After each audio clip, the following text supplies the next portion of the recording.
The joke, of course, is on America, the divided states of America. It used to be the United States of America, but no one could in their right mind call that anymore. It's the divided states in America, divided between Dems and whatever they are, pretending Marxists, and they're not Marxists, they're just anarchists.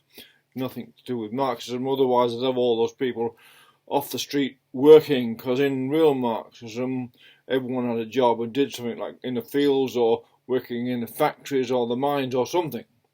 But the Dems are against providing work for people. Instead, they'd rather give them money for drugs and stuff like that, encourage them to be stoned and become gangsters and whatever, like they're doing in Seattle. So it's a joke, right? It's just a joke. The whole election, president election campaign is a joke. There is Trump taking hydroxychloroquine, whatever it's called, and as a prophylactic to stop himself getting this virus, and he's rubbish by everyone. He must have the advice and access to this drug that everyone say, no, he's taking it, so it's bad for you. Now, I don't know if a man who cares about his health and self-preservation is an idiot.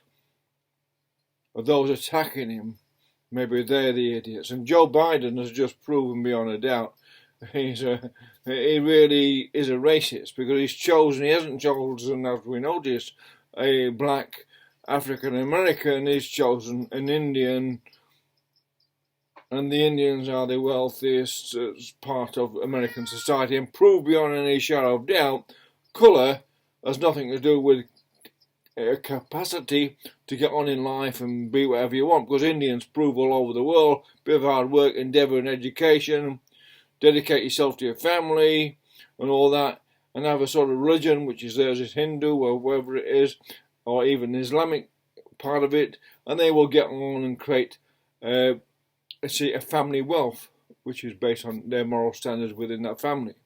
And that's what it's based on. So the joke is now on America that Joe Biden has chosen a black candidate who's not black in the Black Lives Matter thing, where it's about the American Negroes. I don't see many Indians protesting with banners Black Lives Matter there. They're just getting on with running their business and doing their jobs, whatever they're doing. They get on with their lives. They're not going, oh, we're struggling because we're black. No, they're not. They had a problem with the British some time ago, but they don't really hate the British anymore, because, well, they got over it, become sort of Christianised and learn to forgive the British for their transgressions. So a lot of Indians now live happily in Britain amongst the British, and now very, very British. In fact, they're proud of their British heritage. But that's another part. That's another thing, part of the contradictions within the stories about being black, and the fact that Joe Biden cannot choose a black African American as running partner proves beyond a shadow of doubt two things. One, he's a racist against black African Americans. He doubts about the intelligence, which he said many times. Obama's an exception. The rest of them, well, they all think the same. And not only that, he is also got himself trapped now in to be attacked for not picking a black African American.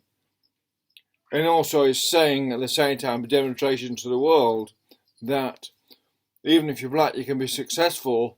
So what's the complaint? What is the complaint? What is the complaint about amongst Black Lives Matter marchers? What is the complaint? It's probably something within them having a poor family background and a poor education and having nothing to do with anything. One thing for sure, stupidity has no race and no colour, and Joe Biden has just proven that to be a fact.